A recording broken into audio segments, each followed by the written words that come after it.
kasih. Assalamualaikum warahmatullahi wabarakatuh. Waalaikumsalam warahmatullahi wabarakatuh. Hari ini Selasa 29 April 2025. Ya, pertemuan kita yang ke-9 ke-8. Hari ini saya akan memulai untuk materi baru, yaitu pemrograman modular. Ya, modular itu artinya apa? Suatu program yang besar kita bagi menjadi sub-program. Ya, di dalam dunia pemrograman kita kenal sub-program itu sebagai, contohnya ya, kalau kita di Java kita udah ada sebetulnya itu subprogram juga sebetulnya. Ada project, ada package ya, kemudian ada satu programnya.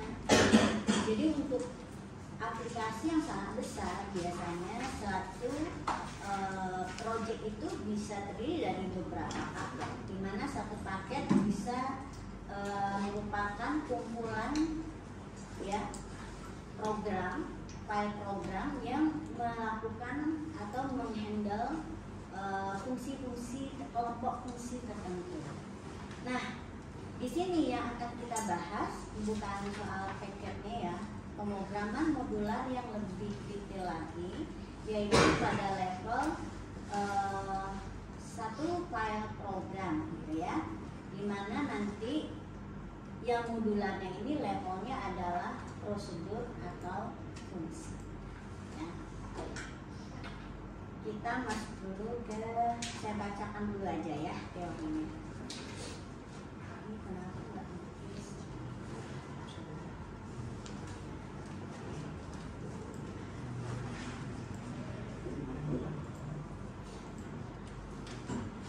Bahwa untuk mencapai suatu tujuan besar, maka tujuan tersebut harus dibagi menjadi tujuan kecil, sampai tujuan kecil itu merupakan tujuan yang dapat dicapai berdasarkan kondisi dan potensi yang dimiliki saat itu.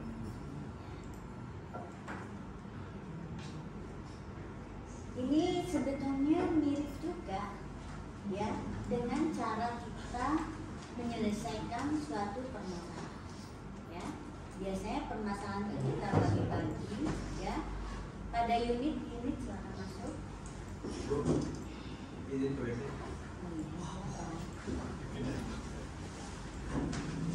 Alhamdulillah ya, jadi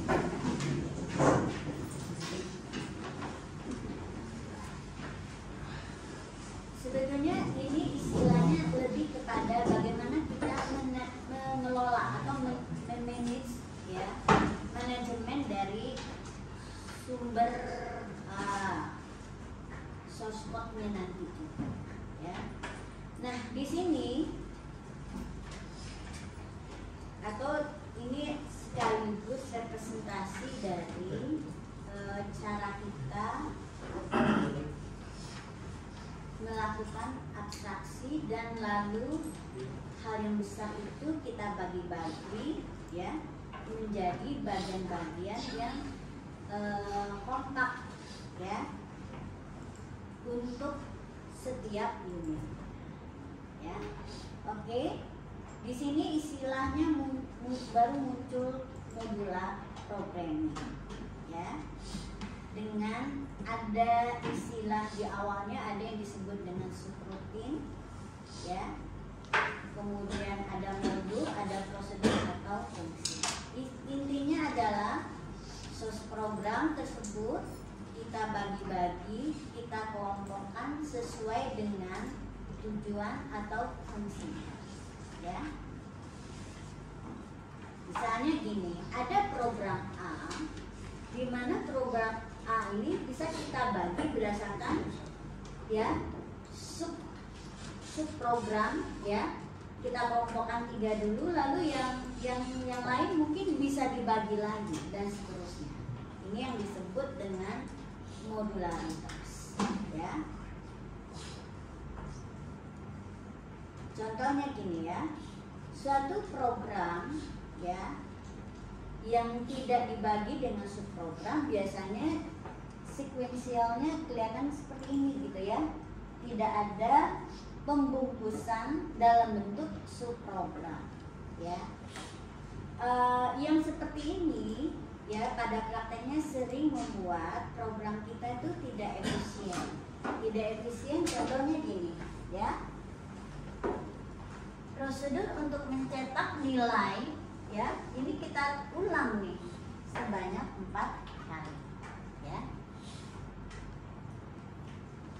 Kemudian, ya, satu lagi, kalau ada kesalahan karena ini tidak terbungkus, ya, maka kita akan relatif sulit mencari di mana sumber kesalahan, ya.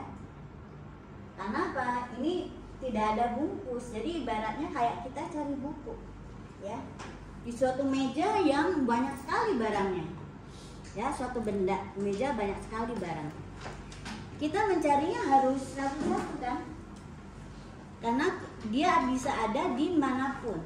Tetapi misalnya meja tersebut kita tata dengan baik, ada kelompok buku, ada kelompok benda yang lain, maka kalau kita cari buku, carilah di kontainer yang isinya buku. Pasti itu akan menghemat, ya, menghemat proses kita. Misalnya di dalam hal ini adalah mencari sumber kesalahan, dan membuat kita menghemat juga untuk misalnya kalau ada perubahan kita tahu di bagian mana yang harus diubah. Intinya itu, ya, banyak manfaatnya kalau kita dapat membagi program itu, ya, sesuai dengan kelompoknya. Apa yang bisa dikelompokkan? Ada 2 yang bisa dikelompokkan di sini. Tapi dalam pembahasan modularitas program yang kita kelompokkan, ide awalnya itu adalah instruksi-instruksi. Instruksi-instruksi yang tujuannya adalah untuk tujuan tertentu itu dikelompokkan, dibungkus, ya. Misalnya gini. Di dalam dunia nyata kita juga pernah akrab dengan istilah prosedur, ya, benar? Apa yang pernah kalian ingat prosedur yang kalian jalani? Pendaftaran mahasiswa prosedur, kan? Apa sih isi dari prosedur? Ada banyak proses, ada proses yang dikerjakan, ya, ada langkah-langkah yang dikerjakan. Biasanya, contohnya, ya, untuk pendaftaran mahasiswa baru, ya, contoh nih, ya, pendaftaran mahasiswa baru. Oke, coba jelaskan ke saya langkah-langkah besarnya. Jadi ketika kita menerapkan modular programming, sama juga, ya, kita berpikir dulu langkah-langkah besarnya atau kelompok-kelompok proses yang besarnya dulu. Apa di pendaftaran mahasiswa baru? Buka situs pendaftaran. Apa yang dilakukan sesungguhnya? Dan di awal tuh biasanya kita tidak melihat sesuatu yang instruksional dulu, tetapi proses besarnya. Oke, coba proses besarnya apa? Kalau membuka itu kan seperti satu langkah, ya, yang sudah tidak bisa dibagi, ya. Tapi coba kelompokan besar dulu. Pasti ada kelompok besarnya. Kelompok besarnya apa? Mengisi. Asumsinya kalian udah lihat pengumuman dan diterima, ya. Oke. Berarti apa? Melakukan pengisian data. Oke. Pengisian data. Lalu apa? Yang kedua,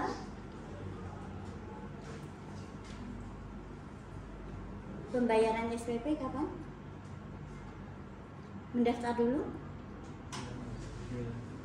Mendaftar tuh udah masuk pengisian data atau bagaimana? Udah masuk. Ya. Pengisian data ini dari mana sampai mana?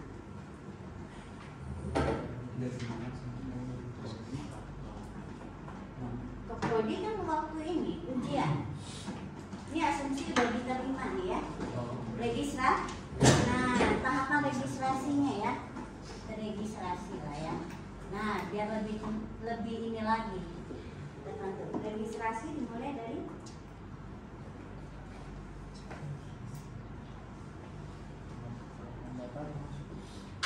itu terlalu rumit ya contohnya ini.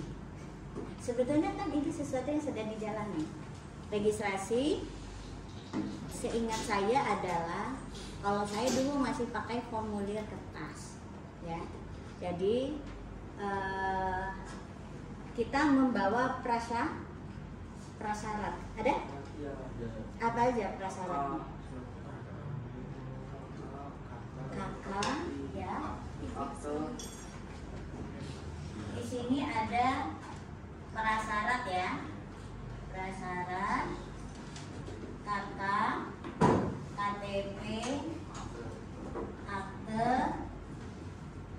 ijazah, ya. Ijazahnya asli atau ijazah asli atau fotokopi? Fotokopi ijazah. Nggak harus bawa yang asli juga, kadang harus dilihatkan gitu loh. Enggak? Enggak. Fotokopi ijazah. Ijazah SMA aja kan ya? Enggak semuanya? Enggak dari yang lain. Oke, ijazah SMA. Terus apa lagi, surat laporan baik masih? Enggak. Yang opsional tuh yang prestasi itu ada. Oh iya. Misalnya dokumen prestasi ya gitu ya. Dokumen-dokumen lain gitu ya. Dokumen-dokumen pendukung. Oke. Nah, jika tidak, kalian harus koloket dulu atau ini semua dikerjakan lewat internet? Internet, lewat internet. Terus bukti-bukti ini difoto. Oke. Ya, berarti ini masuk ke pengisian, ya. Isi data, terus upload dokumen. Ya.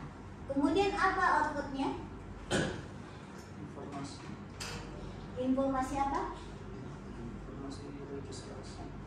Sudah terregistrasi. Sudah terregistrasi. Tadi kalian sudah daftar. Terus apa lagi? Tahap berikutnya. DPP. Pembayaran. Membayar.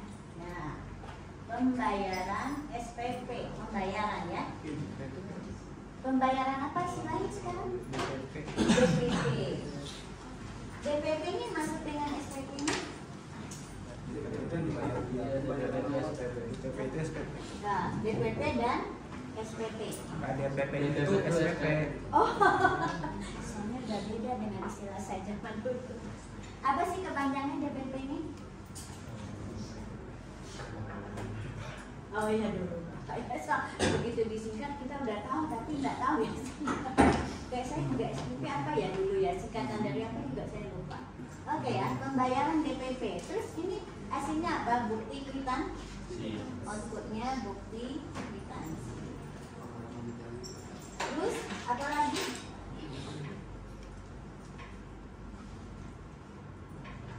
Kapan ngisi ini? Lihat mata kuliah yang diambil?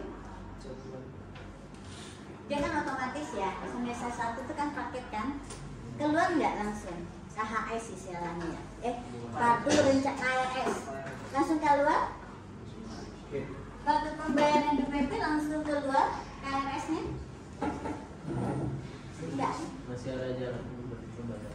Nah, apalagi ini diserahkan ya, kayak diserahkan ya, bukti pembayaran DPP ini kan kita bisa ke bank kan.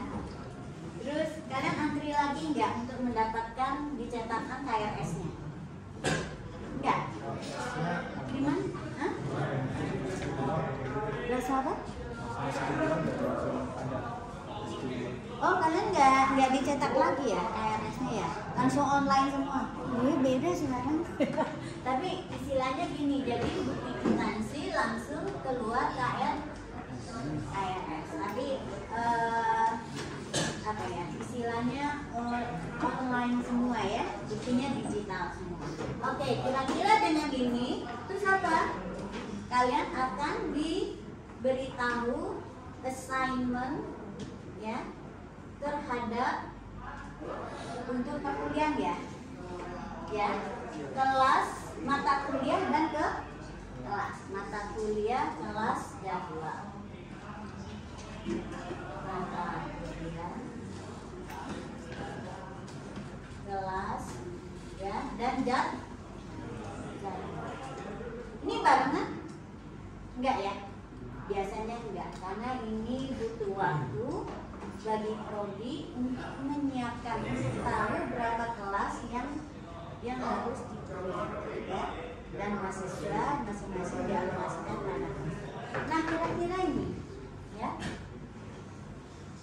ini adalah contoh bagaimana kita membagi suatu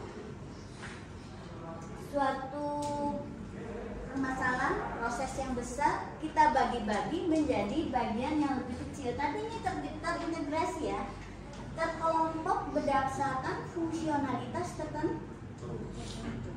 Karena ini belum detil ini. Nah, kalau detilnya apa? Detil sampai dia ada menjadi instruksi yang nggak bisa dipecah lagi ya. Contohnya yang tadi ya, pengisian data dimulai dengan misalnya buka ini, kemudian isi data, isi alamat, isi ini, kemudian sampai oke, lalu dicetak. Nah, itulah contoh yang sudah tak bisa dibagi ya. Oke, apa untungnya? Dengan apa manfaatnya kalau dibagi ini? Kita dengan cepat bisa melihat penyelesaian menyeluruh ya, dengan membagi dulu berdasarkan bungkusan yang bersih. Lalu kita bisa fokus menyelesaikan perbagian ya. Kemudian kalau ada perubahan alur, kita bisa tahu di bagian mana, di proses yang mana, di prosedur mana ya, itu perlu dilakukan perubahan. Oke ya, memudahkan kita mengelola, memudahkan kita mengorganize ya kode program ya, dan melakukan perubahan atau termasuk juga melakukan pemeriksaan kesalahan ya. Kira-kira seperti itu ya. Nah, sekarang ada dua macam ya. Ini adalah contoh ya. Ada contoh ya, bagaimana suatu program kita kelompokkan sesuai dengan fungsinya. Contohnya ya, ini adalah bagian mempertukarkan nilai A dengan B. Nah, karena ini satu fungsi tertentu, maka kita kelompokkan di dalam submodul ya. Ini adalah urusannya untuk menampilkan, sedangkan yang ini adalah untuk membaca nilai. Ini contoh sederhananya.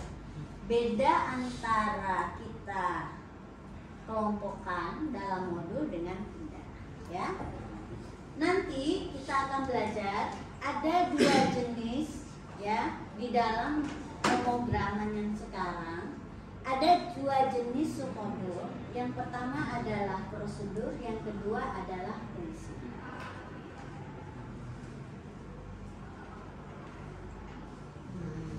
Kebetulan yang ini adalah contoh dalam bahasa C ya. Nah, modul yang dahulu ya, pemrograman pada yang cara konvensional itu membuat ya, kita tidak bisa lepas dari yang namanya parameter. Ini parameter ya. Yang ada dalam kurung ini adalah parameter. Tujuannya apa? Agar modul tersebut cukup fleksibel untuk kita gunakan berkali-kali ya, dengan nilai yang berbeda ya. Memang gagasannya adalah membuat suatu modul fleksibel ya, untuk data yang berubah ya. Nah, ini gagasan seperti ini muncul dahulu sebelum muncul pemrograman berorientasi objek ya. Membuat modularitas ini agak rumit ya, jarang-jarang ada modul yang tidak perlu parameter ya. Nah, dengan pemrograman berorientasi objek, parameter ini bisa direduksi, ya. Nah, ini tidak saya bahas panjang dulu karena pasti kalian akan mumet untuk memahaminya. Kita nanti praktek langsung. Nah, saya cuma ingin menjelaskan, ya, untuk modular programming ini ada dua bagian, ya. Yang pertama adalah bagian pendefinisian program, di mana modulnya didefinisikan di sini, ya. Lalu nanti ada bagian yang memanggil modul tersebut, ya. Ini contohnya. Ini tadi adalah setiap modul kita definisikan, ya. Biasanya di sana, ya, ada tipe modulnya. Kalau void itu prosedur, kalau bukan void berarti dia adalah fungsi yang mengembalikan sebuah. Lalu di sini bisa ada parameter, bisa tidak. Kalau di C yang ada tanda bintang, ya, kalau untuk di bahasa C, ya, itu berarti dia berfungsi juga untuk, atau nilai dari parameter ini bisa berubah. Sedangkan kalau tanpa bintang, nilainya akan tetap, ya. Oke, sekarang kita lihat bagaimana suatu prosedur dipanggil. Nah, ini contohnya. Ini adalah bagian yang disebut bagian yang memanggil prosedur. Tinggal apa? Nama dan parameter. Ya. Nanti parameter ini harus nilainya sama, ya. Kalau waktu didefinisikan, lihat tuh, ada dua parameter A dan B, maka di sini juga ada dua parameter. Untuk nama variabelnya boleh berbeda, tetapi yang tidak boleh berbeda adalah jumlah parameternya dan tipenya, ya. Kalau itu dua, ya, dan tidak boleh ketukar, ya. Karena apa? Nilai waktu dia dipanggil ini akan disubstitusikan ke nilai prosedur, di mana nilai tersebut akan dimanipulasi, ya. Makanya urutannya harus sama, ya.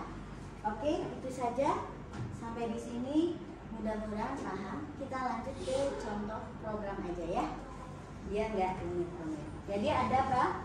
Untuk modularitas ini kita perlu bagian untuk mendefinisikan modulnya, ya. Instruksi mana saja yang kita kelompokkan dalam modul tertentu. Lalu nanti kita akan tempatkan di mana instruksi yang memanggil modul tersebut, ya. Suatu modul bisa dipanggil dari program utama atau bisa dipanggil dari modul yang lain, ya. Oke. Nah, cukup segitu tuh teorinya, kita langsung praktek saja. Nah, ini keuntungannya nih, ya. Pertama, untuk aktivitas yang harus dilakukan lebih dari satu kali, maka modularisasi menghindari penulisan teks program yang sama secara berulang, ya. Itu akan membuat lebih ringkas. Kemudian apalagi? Tadi, ya, pengecekan kesalahan program juga akan lebih mudah. Kemudian suatu program karena dia dibagi dengan modul-modul, maka bisa dikerjakan berbarengan dengan dibagi-bagi, begitu. Dibagi-bagi ke beberapa orang, kerjakan secara kolektif. Oke. Nah, sekarang saya akan lihat contoh yang berikutnya.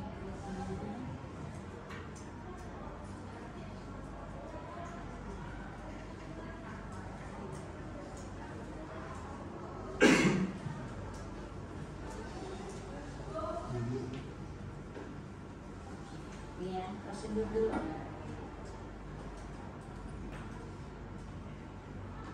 Oke, prosedur, ya.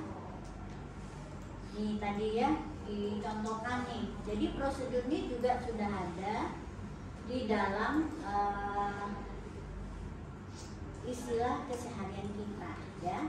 Menjelaskan suatu kelompok langkah-langkah yang bertujuan atau yang ada ada awal dan akhirnya, ya, ada target yang mau diselesaikan atau dicapai, ya.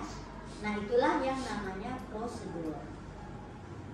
Kemudian, nah di sini seperti apa bentuk prosedur? Kalau di algoritmanya bisa seperti ini ya, ada kata kunci, ya. Kalau di algoritma pakai kata prosedur, lalu ada namanya, kemudian di sini sifatnya opsional jika ada parameter, ya. Baiknya sih kita jelaskan prosedur itu mengerjakan apa. Lebih bagus lagi ada menjelaskan keadaan awal dan akhirnya, ya. Biasanya nanti di dalam prosedur ada juga yang disebut dengan variabel lokal, di mana variabel ini hanya dikenal di dalam badan prosedur tersebut, ya. Oke, lalu ada algoritma untuk menyelesaikan prosedur tersebut. Contohnya, buatlah prosedur yang membaca panjang alas dan tinggi segitiga, menghitung luas segitiga dengan rumus dan mencetak luas segitiga tersebut. Nah, ini contohnya. Menghitung luas segitiga, ya. Ini adalah luas segitiga dengan rumus ini. Lalu keadaan awalnya sembarang, artinya apa? Kemungkinan berarti nilai alas dan tingginya belum ada gitu ya. Oke. Yang diinginkan adalah luas segitiga tercetak. Nah, berarti di sini kita bisa definisikan, ya, alas tinggi luas, ya. Kemudian kita baca, hitung dan tampilkan. Bu, ini kok seperti program ya, benar ya? Nah, ini memang bisa jadi sebuah prosedur kalau konteksnya misalnya adalah kita mengelola sesuatu yang bentuknya berhubungan dengan segitiga atau berhubungan dengan berbagai macam bentuk ekonomi ya namanya, yang kita akan hitung luasnya, bisa segi panjang, ya, segi panjang, bisa lingkaran, sehingga karena banyak yang mau dihitung dan yang dihitung itu objeknya berbeda, maka bisa masing-masing kita kelompokkan ke dalam satu prosedur, ya. Nah, pemanggilan prosedur biasanya dengan menyebutkan namanya, ya. Kalau dia ada variabel, kita tambahkan, ya, variabelnya atau parameternya di sini. Oke. Nah, sekarang saya lanjut ya. Sekarang bagaimana sih sebetulnya prosedur ini kalau kita implementasikan di bahasa Java? Ya, oke, kita lihat ke bab 20.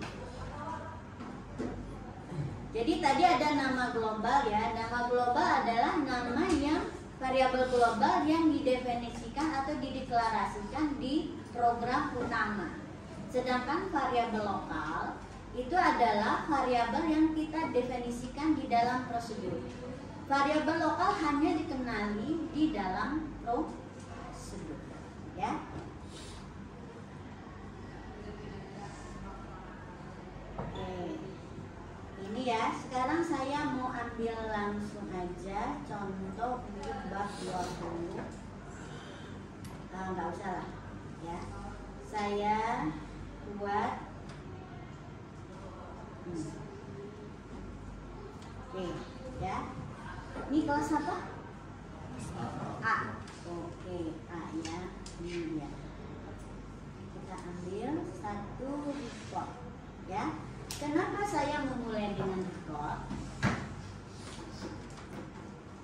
Karena di dalam pemrograman berorientasi objek, modularitas itu ada terutama pada level kelas. Ya, kita tahu bahwa konsep record itu implementasi di pemrograman berorientasi objeknya adalah ke kelas. Nah, tadinya kita hanya belajar ya untuk kelas itu seperti ini kan? Ini C ya, oh salah. A ya. Oke, ini dia.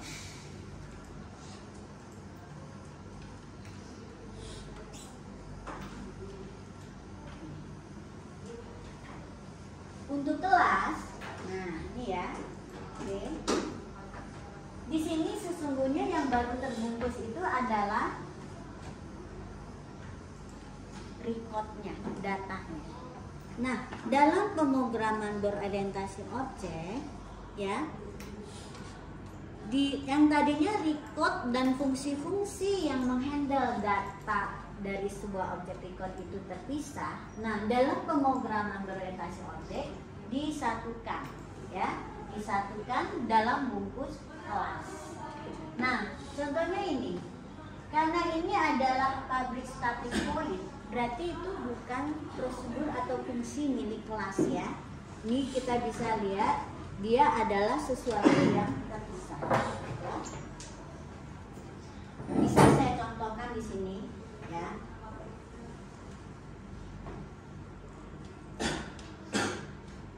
Kita bikin dulu ya. Disebut modularitas. Paket ya, paket baru, file new.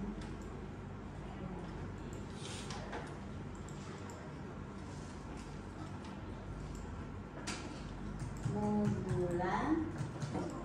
Oke. Nah, ini saya ambil dulu.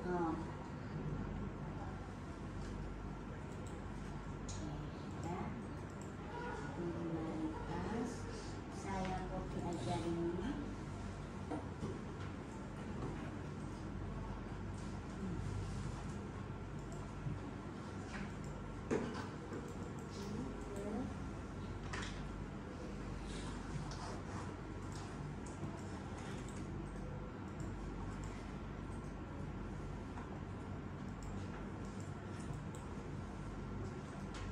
Ini ya, jam. Oke, ini jam ini mau saya pisahkan ya dengan main programnya. Oke, saya bikin ini file ini.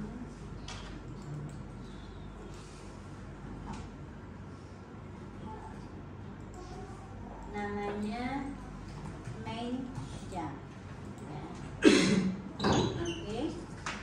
Oke, main jam ini saya ambil dari sini. Saya nggak bawa mouse. Oke, saya edit, cut aja, cut ke sini.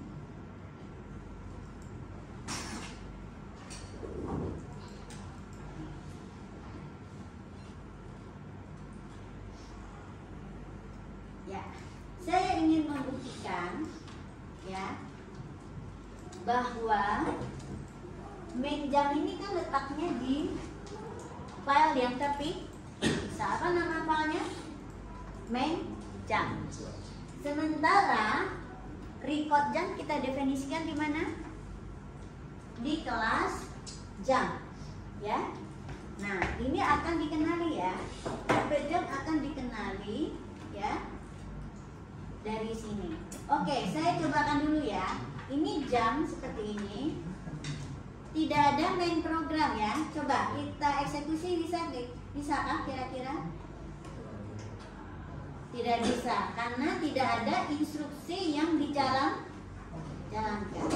Yang akan dieksekusi adalah instruksi yang ada di main program, mengikuti yang ada di main program. Sekarang kita coba ya eksekusi main jam ini.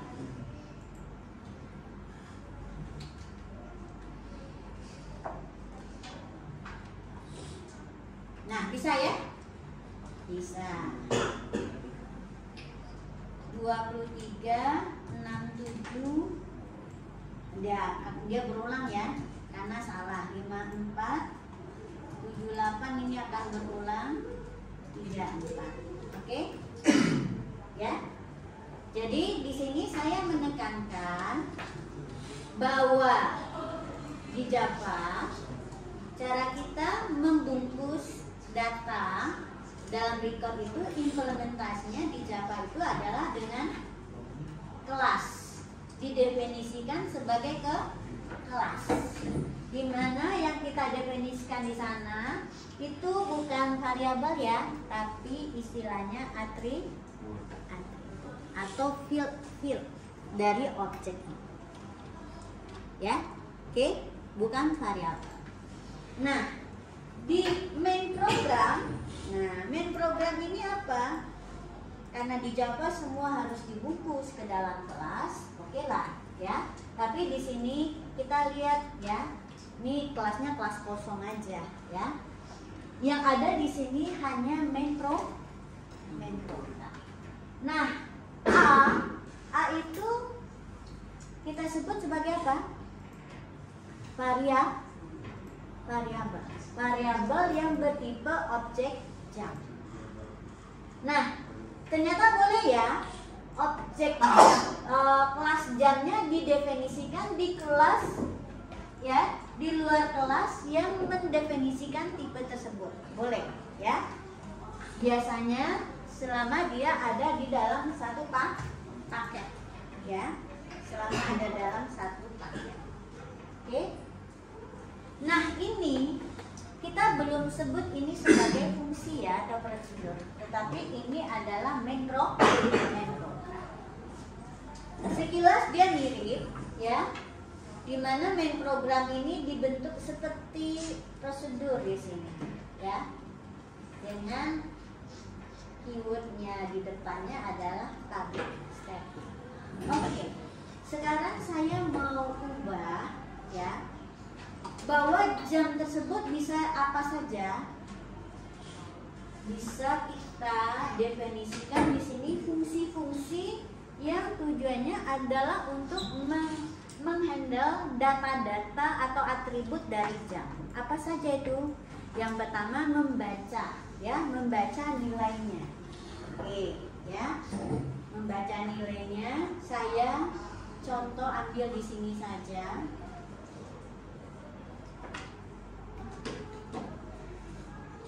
Saya kopas aja ya, kopas. Membaca nilai. Oke, edit, copy, nah, saya buat karena ini adalah untuk membaca, maka saya pakai point saja, bentuknya prosedur baca.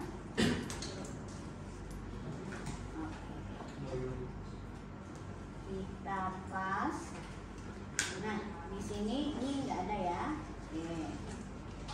Nah, di sini kenapa dia menjadi merah-merah? Nah, tadi kan si jam itu kita letakkan di main program. Sekarang prosedur bacanya kita jadikan dia sebagai fungsi yang milik dari kelas jam. Artinya apa? Dia tidak perlu, kalau di Java, atribut tersebut tidak perlu diakses melalui variabel, sehingga kita bisa hilangkan nih yang pakai titik-titik ini, ya. Oke, semua titiknya dihilangkan. Kalian sambil kerjakan juga ya. Yang masukin garis 2 gimana? Garis mana? Garis tegak 2. Oh, itu pakai ini atau garisnya bentuknya seperti ini. Ah, ada nggak di keyboard? Ini untuk atau ya. Simbolnya kayak gini. Kalau di MacBook saya dia ada di bawah delete. Nih, di bawah delete dia bentuknya kayak gini aja. Terus di bawahnya gini. Nah, ya, tombolnya ini. Kalau di MacBook saya. Oke, jadi ini yang disederhanakan dengan pembungkusan ya, tidak perlu dia diakses melalui variabel. Ya, simpel jadinya. Hilangkan semuanya.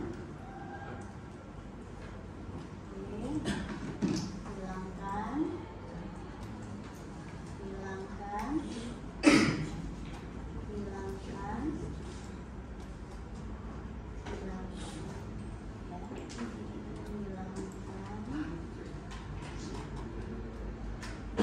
Jadi ingat, kalau di Java ya, dengan melakukan enkapsulasi atau pembungkusan ya di dalam kelas ya, prosedur-prosedur yang sifatnya mengelola atau melakukan manipulasi terhadap atribut dari kelas tersebut, dia tidak perlu diakses melalui variabel ya. Langsung dengan hanya menuliskan atribut yang diaksesnya ya. Oke, selesai kan? Nah, ini baru fungsi untuk membaca. Sekarang saya tambahkan fungsi baru, yaitu fungsi untuk menulis. Void tulis.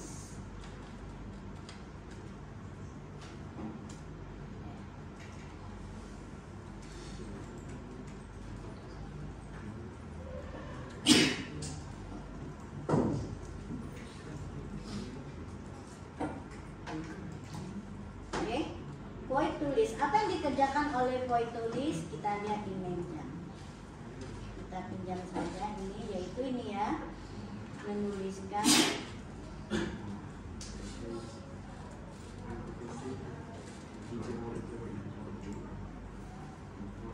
edit copy. Oke.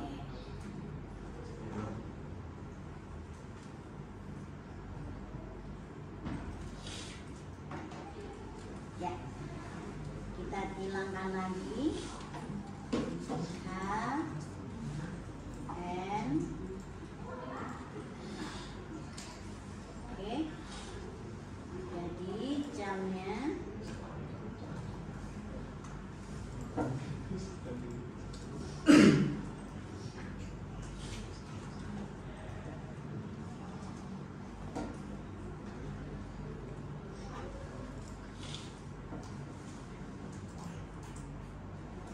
oke. Nah, ini yang saya sebut sebagai bahwa di dalam kelas itu dalam pemrograman berorientasi objek, konsep membungkusnya lebih bagus lagi ya, akan lebih fleksibel ketika nanti programnya bisa kita gunakan untuk berbagai keperluan. Artinya reusability-nya makin tinggi. Nanti kalian pelajari ini di RPL ya, RPL dan pemrograman berorientasi objek. Keunggulan dengan kelas ini yang tidak hanya membungkus data atau atribut-atribut dari satu record, tetapi juga fungsi-fungsi dan prosedur yang memang tujuannya untuk memanipulasi atribut tersebut ya, sesuai dengan apa yang bisa kita lakukan terhadap objek tersebut. Jadi jam itu bisa dilakukan apa? Oh, bisa dibaca nilainya, bisa ditampilkan nilainya, nanti mungkin bisa dikonversi nilainya ke dalam total detik, atau dari total detik bisa diubah bentuknya ke jam, menit, detik dan sebagainya ya. Jadi semua yang bisa dilakukan terhadap sebuah jam bisa kita pecah-pecah atau kita kelompokkan dalam prosedur atau fungsi tertentu ya. Nah, sekarang adalah bagaimana ini contohnya ya. Cara pemanggilannya harusnya menjadi lebih ringkas. Kita jadi nggak perlu ini lagi ya. Nah, oke, saya hapus ini semua. Kita tidak perlu lagi melakukan banyak hal ini. Contohnya ya, ini apa yang dilakukan? Yang saya komen di atas ini, apa sih yang dilakukan? Menampilkan ya, menampilkan nilai sebuah jam. Nah, ini bisa saya gantikan dengan ya, karena sekarang di sini kita punya sebuah variabel A yang bertipe objek jam, maka kita di sini bisa tinggal memanggil dengan melalui variabel. Karena ini adalah apa? Prosedur atau main program yang akan memanggil ya, memanggil prosedur atau fungsi jam tersebut. Nah, sekarang di sini ya, ketika sebuah variabel objek kita definisikan, maka apa yang bisa kita lakukan? Nah, setelah titik itu adalah apa? Mengakses fieldnya atau mengakses semua fungsi dan proses. Ya. Nah, contohnya di sini kita nggak akan mengakses fieldnya, tapi mengakses fungsi baca ini, ya. Oke. Pembacaan menjadi lebih ringkas. Lalu yang ini, yang sepanjang ini adalah prosedur untuk menginput. Nah, saya akan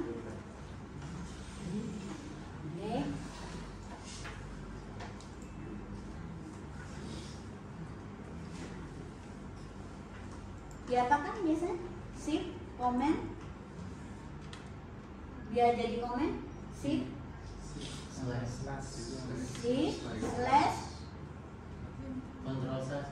control slash. Oh enggak bisa. Control shift, control slash. Enggak juga. Control slash itu bisa. Control. Ini depannya gitu. Oh ini, enggak juga. Nah ini Bisa sebelum itu. Control pakai komen enggak? Iya. Oh iya makanya. Enggak juga. Tambahin selesai, Apa? tambahin selesai. Coba sini apa ya? Baca. Tambahin selesai ya. Coba sini. Apa yang dipencet? Saya lupa. Saya kan udah tua nih, mulai pelupa. Shift, control. Beda-beda mungkin ya. Biasanya saya bisa, cuma lupa apa gitu. Tambahin selesai dia depannya. depannya dia Kasih 2 kali. Ini sejajar doang ya. Oh, satu-satu jangan. Yang Dari lagi. satu-satu. Yang sekaligus. Yang mana bisa? Blok ya. Ini yang buat inputnya. Nah, sampai sini. Pakai apa tadi? Komen. Comment slash ya. Oke. Nanti kan ini lagi ya. Oke. Oke ya. Nah, ini saya ganti dengan apa? Dengan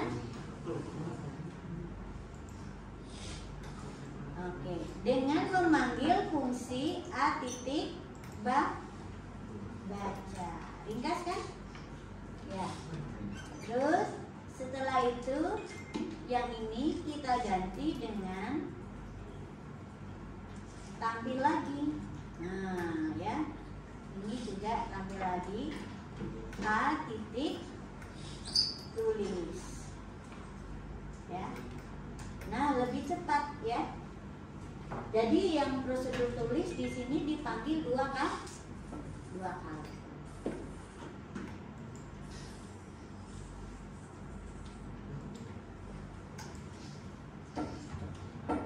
Oke, kita coba run.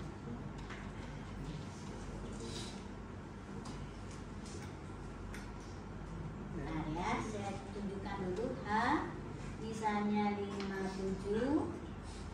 Nah, nggak mau kan, karena dia kan besar nih, jadi harus 23 misalnya. Lalu M-nya 67 nggak mau, 23 mau, 4 mau, ya. Input D4H, 67, 23, D4. Masuk lagi ya. Oh, 2 kali ya kebacanya ya.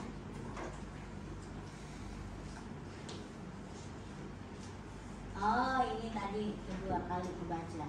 Ini harusnya nggak usah dibaca di sini ya, saya lupa, makanya minta 2 kali jadinya.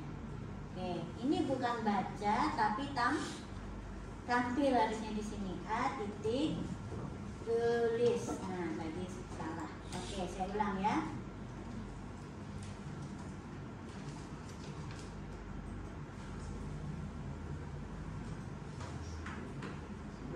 Nah, jadi ini menampilkan nilai awal, ya, nilai yang dihasilkan dari pemanggilan konstruktor.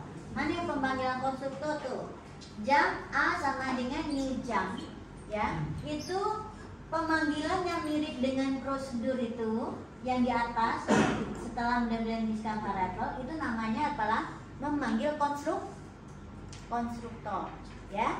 Konstruktor itu fungsinya memesan tempat di memori sebanyak ukuran dari objek tersebut, dan di samping itu dia memberi nilai awal terhadap semua atribut. Kalau di integer berarti nilai awalnya adalah 0, ya. Makanya yang tampil itu ada nilainya yaitu 000 sesuai dengan nilai jam hasil konstruksi awal, ya.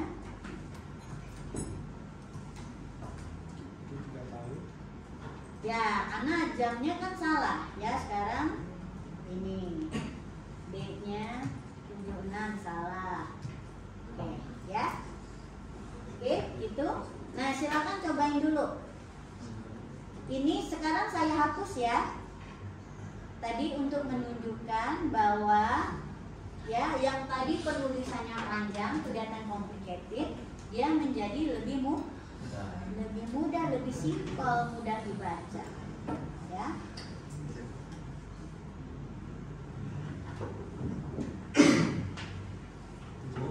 Ya. Ya, silakan.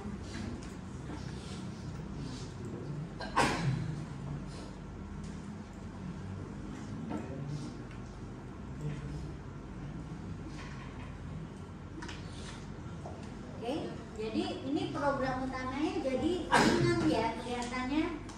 Kita kalau mau tuh programnya ngapain, kita lihat aja dari program utama, ya. Kalau programnya sudah benar, lihat aja di program utama. Tapi kalau masih ada yang salah, coba cek bagian mana yang salah, lalu periksa atau perbaiki prosedur bagian yang salah, ya, yang juga salah.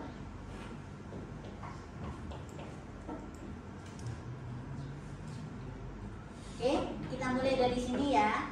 Sebetulnya kalian tadi mulai dengan apa?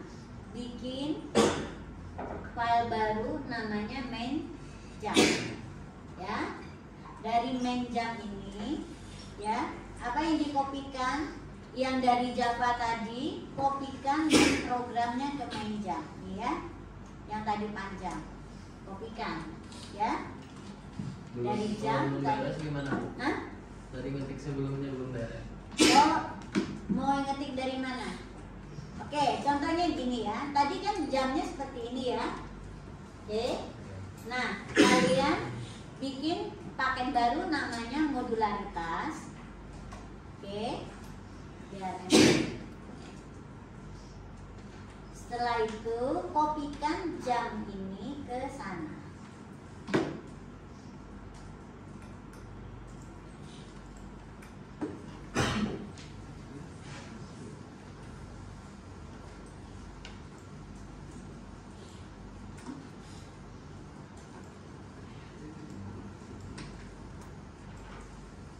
Sebetulnya bisa ketik baru, cuma kan saya suka malas nanti. Bisa juga di sini kalian bikin ya kelas baru namanya jam. Lalu bikin lagi kelas baru namanya apa? Main jam. Ya. Nanti dari sana kalian copy dari jam ini ya. Atau dibuat untuk jam main jam dibikin apa? Ada main program. Silakan.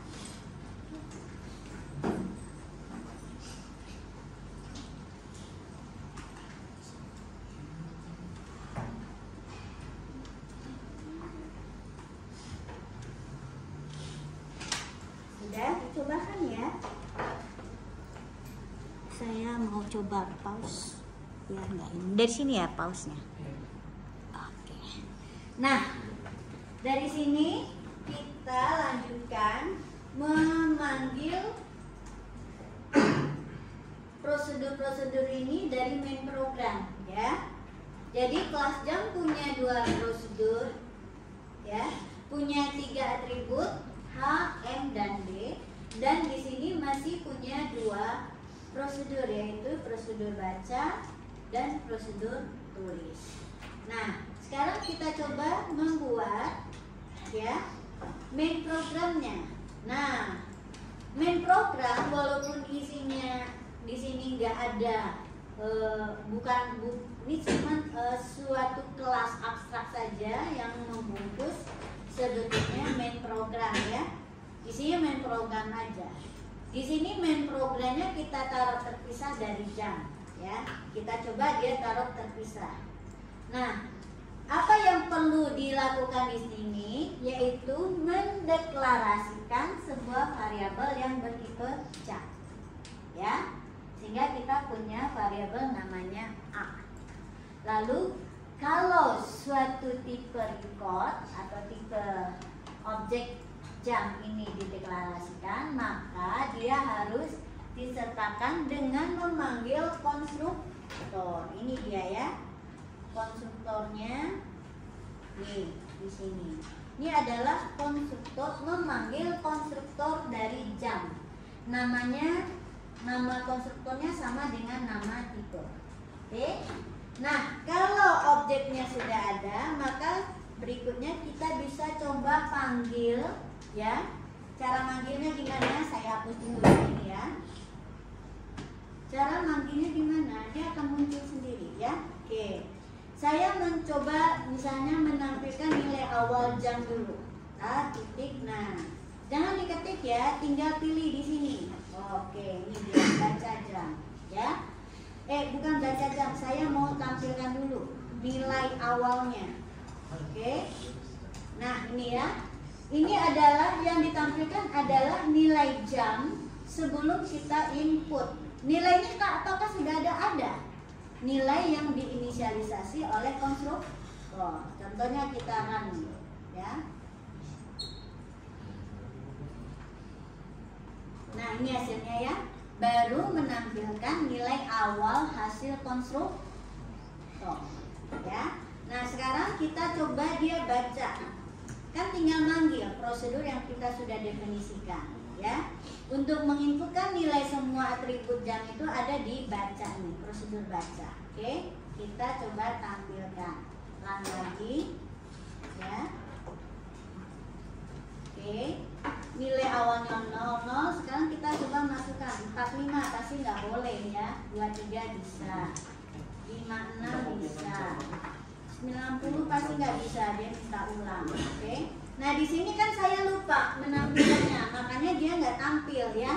Oke, sekarang kita perbaiki dengan memanggil prosedur tulis tadi ya. Prosedur tulis ini menampilkan nilai jam yang terbaru ya. Oke, saya run lagi.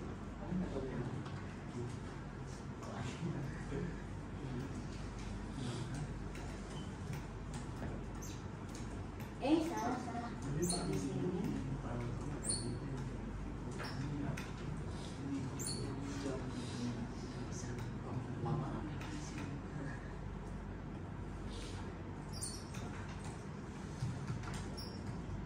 Oke, nah itu ya. Sudah tampil.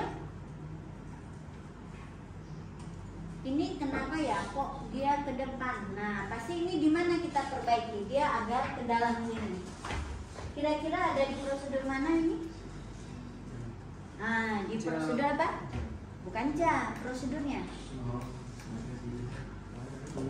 Tulis di prosedur. Pasti yang salah itu juga yang perlu kita perbaiki di bagian prosedur tulis. Ini dia ya, prosedur tulis. Nah, iya karena ada identasi. Ya. Jadi cepat kan kita mencari bagian mana yang harus kita perbaiki.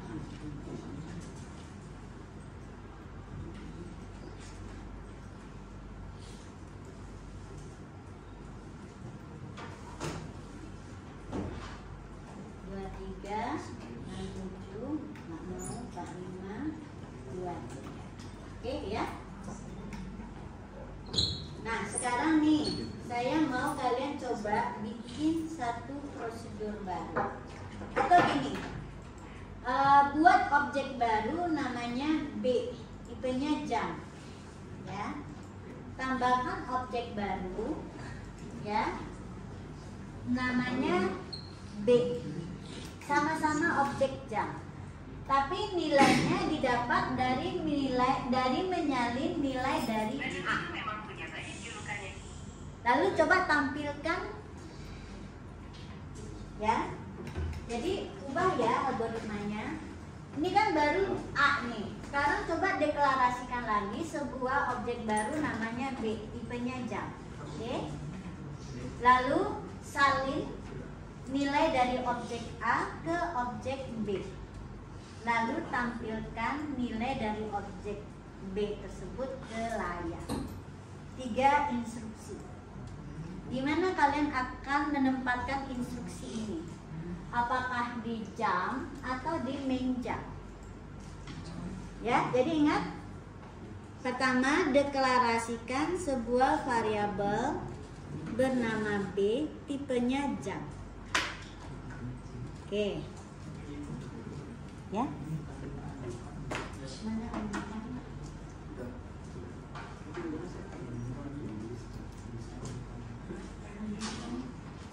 A-nya udah ada belum?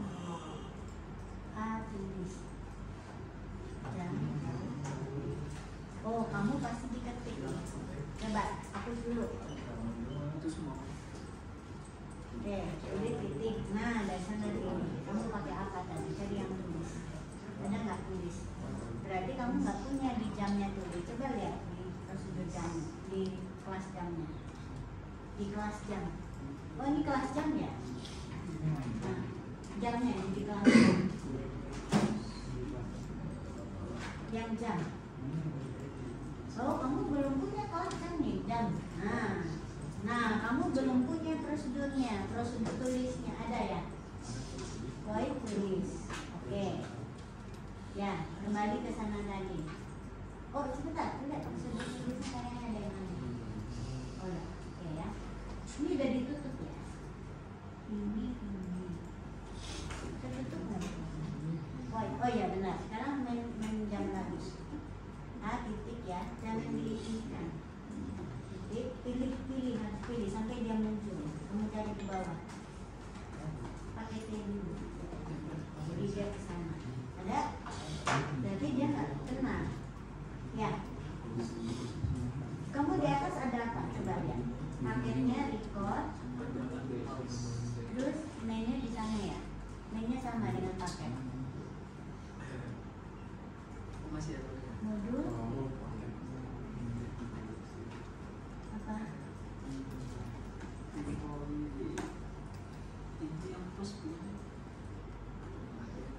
Nggak boleh diketik karena dia otomatis. Enggak, kan kamu pakai namanya apa? Itu nggak boleh diketik. Dia akan muncul apa adanya di atas. Sama dengan nama paketnya. Sesuaikan dengan nama paketnya. Terus yang jamnya juga harus dicek nama paketnya apa aja tadi. Ya, coba jalankan. Ada?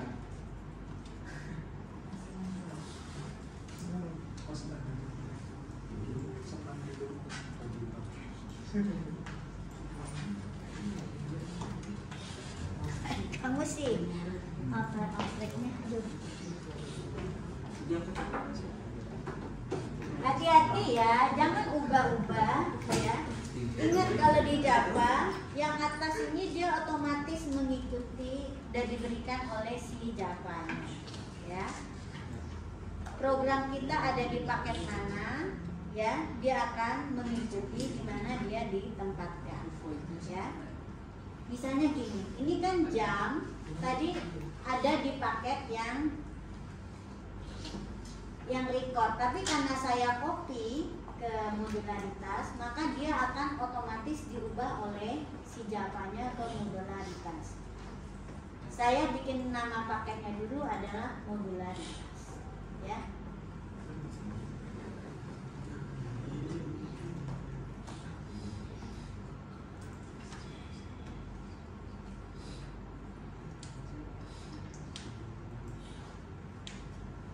Sudah bisa?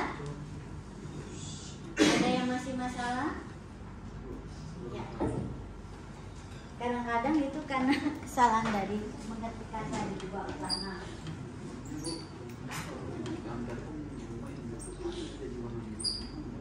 Enggak masalah dia mau warna enggak.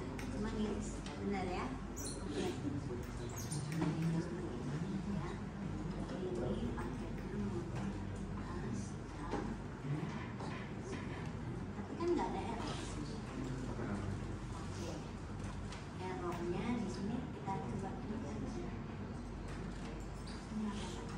Oh, kamu belum kamu tutup masih baca.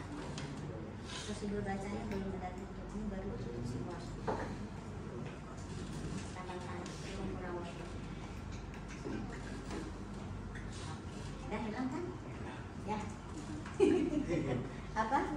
Ini pas waktu makan, Ya. keluarnya kalau ini. Sebentar ya saya ini dulu nih.